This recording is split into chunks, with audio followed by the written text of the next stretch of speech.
Next will be Leemore Dafny, an economist, and the Bruce V. Rauner, if I'm saying that correctly, Leemore, professor of business administration at Harvard Business School. Leemore is a nationally known expert in competition policy and antitrust law, and we'll look at hospital mergers, prices, and policy responses. Leemore, the floor is yours. Fantastic.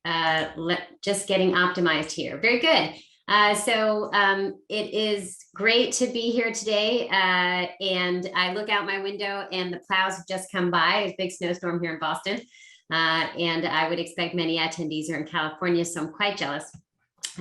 What I'm going to talk about today is a huge segment of healthcare business, which are the healthcare providers. And they account for roughly half of our healthcare dollars, according to the National Health Expenditures. So what I want to do, given that I've been asked to speak for 10 minutes only, is just talk a little bit about the state of provider prices, and then bring in the angle of regulation and what government regulators are focusing on these days in terms of efforts to address this pricing. So big picture, this slide demonstrates why I picked this to talk about today. If you look at the dark blue line, it shows the cumulative growth rate in spending, or the cumulative growth in spending per enrollee in private health insurance as compared to Medicare and Medicaid. And you can see that over the past decade or so, there really is a soaring of that difference in the growth here. So our private health insurance is just becoming very, very expensive. And research has found that most of that is due to an increase in private commercially negotiated prices, and not so much due to a change in the utilization, say, of services by private relative to the publicly insured population. And you can see there's absolutely growth for Medicare and Medicaid, but just not at the same rate as for the privately insured. And if you look down beneath that chart, over the last 4 years, for which pre-pandemic years and years for which data is available, you can see that the steepest price growth has occurred for hospital services. And that's largely what I'm going to talk about, although perhaps in the discussion we'll talk about prescription drugs. There's been a very active debate over how we might regulate prescription drug prices. And one of the points that those against regulation will often say is, hey, we're not that big a share of total spending. But it's a growing share, and there are lots of reasons that one might want to take action on that. Okay, so to give you a sense for how extreme the price growth has been for the hospital sector of late, here's a chart for 21 years that shows you the inflation. Okay, so these are nominal prices. The inflation for hospital services, which is the very top line. I know that the labels are hard to read as compared to a number of other industries. Okay, an important benchmark to here is this line. Hopefully you can see my arrow. Average hourly wages are increasing at a rate that is much slower than the rate of increase in prices for hospital services. Wages are increasing more rapidly than housing, which is another pretty expensive area, or food and beverages. And then this horizontal bar here at 60% is the cumulative inflation on average in the economy during that 21-year period. It's maybe amusing that in my home state, which is Massachusetts, or my current home state of residence, that hospital services the steepest growth in price, but college tuition and fees and textbooks, another big industry for us, comes below it. Okay. Now, as you might expect, if prices are increasing rapidly, then total spending will increase rapidly too, unless you offset that by some serious reduction in utilization. This is a graph of some results from a study that was done by researchers at RAND in California. There's a really terrific team there that studies commercial health prices, among other things. And what they did is they took a very large database of claims from a sample of insurers and employers, and they calculated the average spending per enrollee in these commercial plans, and then they recalculated what that spending would have been had the plans paid the Medicare rates for the care that was delivered rather than the commercially negotiated rates. And what they found was that the ratio was 224%, that the commercial plans were paying 224% more on average per enrollee than they would have paid had they been a Medicare fee-for-service plan or just traditional Medicare. And that's pretty high, but it's increased quite a lot in just a short amount of time to 247% in 2018. So that explains some of the agitation about what's happening. Okay, and I'll just throw this in. There's more that we could say about this, about the prices of healthcare services in our economy, and that they tend not to be a signal of value added of the service. One piece of evidence on that is the dramatic variation in prices. Even for fairly standardized services. So there are a whole lot of these charts that exist, and you can even show dramatic price variation in something as simple as like a lower leg MRI. Here is one for C-section.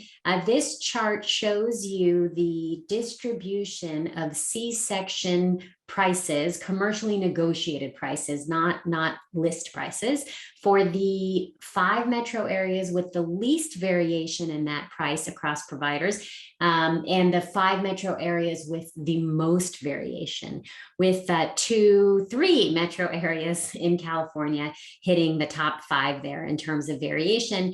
You can see in particular in San Francisco, the distance, first of all, the median is so much higher than elsewhere, but the range of the 10th to the 90th percentile is quite broad. Okay, now coincident with this rise in hospital prices is an increase in hospital consolidation. And this would be happening both within and across geographic markets. Now, coincidence is coinciding, I should say, is correlation, not causation. But that's where economists like me and many colleagues come in. We have done a lot of analyses of hospital consolidation, and the result is pretty clear, which is that horizontal consolidation in the same market, and there's now, I think, a growing base of evidence about consolidation of hospital systems across adjacent geographic markets, also tends to lead to price increases. There is no good evidence that these price increases are accompanied by quality improvements. So that would be harm to consumers, basically. There's also evidence of this in other healthcare sectors. I put physician mergers up there. There's also generic price manufacturers. There are a range of settings where we have confirmed empirically that the reduction in competition, which has resulted from consolidation, does lead to an increase in commercially negotiated prices. Vertical consolidation is distinct from horizontal consolidation, where horizontal means at the same level of the supply chain. So it would be hospitals merging with hospitals, and also the same level, but also the same geographic market where that's relevant. Vertical mergers up and down the supply chain would be something like hospitals acquiring physician practices, where physician practices typically will refer patients to hospitals. And that type of consolidation, because it's so common, has also also been studied, and it's been documented that it leads to higher spending and to greater referrals, as you might expect, in the system that has acquired the physician practice. And some researchers at Stanford have shown that on average, that tends to result in patients being referred to a lower quality hospital than they otherwise would have selected. So that, in a nutshell, since I really was given a very short amount of time, is the problem, if you will. Provider prices are climbing, providers are consolidating, and that consolidation is causing price increases. So what are we doing about it? I just wanted to make a note here because I think it's important, particularly in a state like California that is really very active, in my view, in healthcare markets. That whereas drug pricing reforms are typically advanced at the federal level because markets for drugs do tend to be national, the provider pricing reform proposals, many of them are active at the state level. And that's, again, because we consume these services more locally, and there is more scope for impact if you regulate at the state or even sub-state level. Federally, just briefly, antitrust enforcement is active, has been ongoing. I'd be glad to address questions on that, as I was at the Federal Trade Commission for a time and continue to follow that world closely. Also, during the Trump administration, price transparency was passed. Our keynote speaker said, who doesn't want to know what is the price of an MRI everywhere you might go? And I have an answer, Ipsita, to that, which is you might be able to find out, but doesn't seem that people respond to that price. So researchers have not found a lot of encouraging evidence that price transparency will lead to more shopping. And now we have the No Surprises Act, which is pretty exciting legislation to try to protect consumers from really high prices for services that they really don't have a choice over. Okay, those are federal efforts. I told you that a lot of this was going to be at the state level. This is too much for a slide in this type of a presentation, but my expectation is that it might be helpful for anybody who wanted to dig in further on this, and hopefully the slides will be posted or shared and you can look into these yourselves. But the main point to take away is that states are getting involved. And one way they're getting involved is that we've got here 5 states that have said we're going to put a cap, a ceiling on the prices that can be paid to any provider, even in commercial contracts, for certain health plans. And for Montana and Oregon, this is for health plans that cover state employees. And the caps are based on Medicare rates, which, by the way, is not the only way that you could, of course, determine caps. I'll talk about that in a moment. It's been difficult to get providers to agree to these terms. So it's required a lot of political pressure for this to come to pass. And I'll say that Washington, Colorado, and Nevada have created public options available through their health insurance exchanges. My understanding is it's just for those who qualify for exchange subsidies. And the idea is these options also can access providers at capped rates. However, they have anticipated participation issues, and they've set requirements and increasing degrees of sticks for providers, requiring them to participate. Okay, and then there are 2 states that are capping price growth within their insurer hospital contracts. This is all focused on hospitals. Hospitals account for a little over 30% of spend nationally. So that's a good amount of commercial spend. It should be more because we don't have regulated prices. So there's preliminary evidence that the Rhode Island reforms, which include this cap as well as some others, have led to containing spending, a reduction relative to peers of around 2.7% in the last couple of years. And Delaware has decided to follow the lead, and very recently just passed legislation requiring these contracts not to have price increases that exceed the general consumer price inflation plus something small. Now, price caps have downsides. I realize that's an exercise in the obvious to say it, but when some of the price variation, if you plot these charts, you'll see some really, really high prices in certain areas. And it might seem like, well, let's just cap these and not have that. And that's part of the idea of the No Surprises Act, because some of the most egregious prices occur when you can't shop and when you are receiving an emergency service. But there are concerns that if the price caps are placed too low, and people differ, hospitals differ on what is too low, that it would prevent the hospitals from delivering the quality of care or the access of care that they otherwise would. There's also the matter of having to decide what those caps are. Many would be concerned about using Medicare prices, which we know don't reflect the relative value of services, but reflect some pretty anachronistic hospital accounting practices and surveys and whatnot. So many would worry about using these caps, having them linked to Medicare.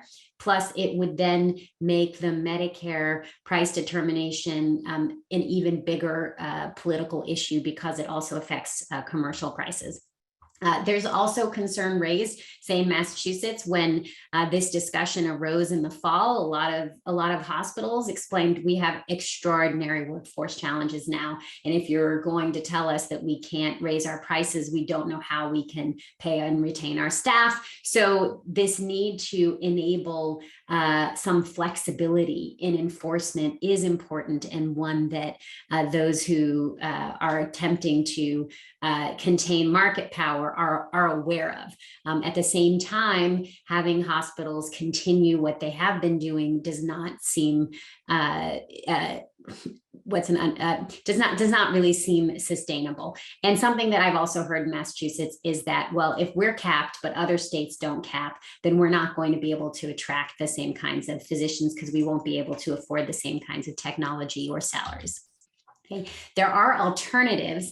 I am out of time. This is my last slide, so I'll be brief here. To price regulation, one possibility is premium regulation. Say there's limits to the ability of state authority to do this, but for what are called fully insured plans, which are about 45 at most % of the commercial market, states could conceptually say, we wouldn't accept we wouldn't approve any rates increases above a certain %. And then leave it to the insurers to figure out how to use that to negotiate down provider prices, and somehow regulate the ability to reduce benefit coverage, because that's another way to get your premium growth down. And there are a range of possibilities for states to try to encourage narrow network plans. This is where the health plans will contract with a limited set of providers who will offer them favorable pricing because they're going to get more patient volume, or because they happen to be lower priced providers to begin with.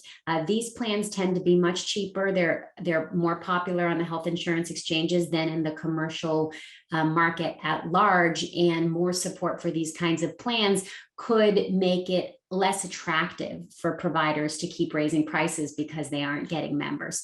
And of course, there's the possibility of the public option, which itself would really only have an impact if it was accompanied with some form of regulated prices or price caps. So I will stop there and look forward to the discussion.